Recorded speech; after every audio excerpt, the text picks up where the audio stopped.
Good morning, students. Today I am here to explain one of the grammar topics, that is active and passive voice. What is voice?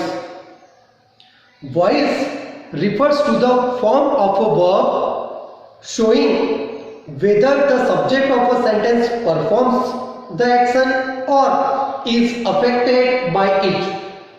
See here, voice refers to the form of a verb showing whether the subject of a sentence performs the action or is affected by it. We know, students, in a sentence there is a subject, verb, object, other words. When the subject does the action, when subject is the doer of the action, that time the verb is in active voice. And when the subject is the receiver of the action, that time the verb it is in passive voice.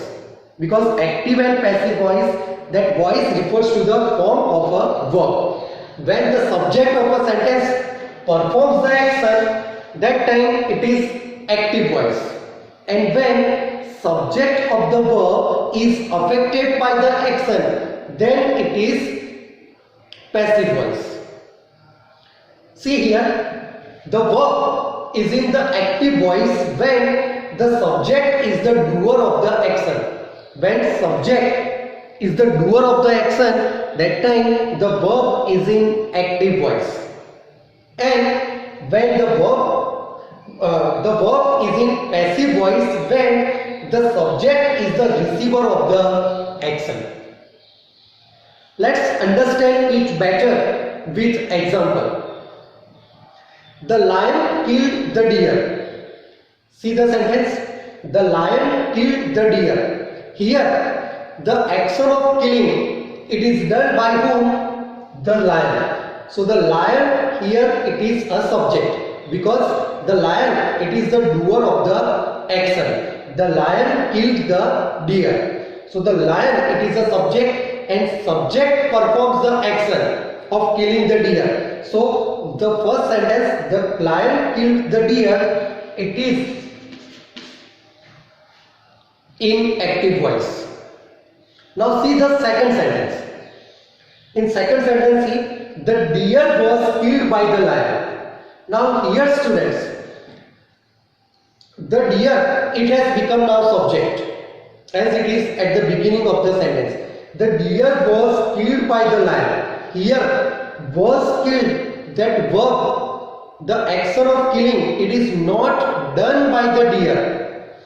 Action of killing, it is not done by the deer. The deer, it is the subject and it receives the action, or it is affected by the action.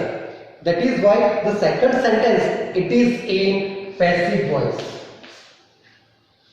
Here in the second sentence, the deer, it does not perform the action, but it receives the action, or it is affected by the action. That is why the second sentence, it is in passive voice.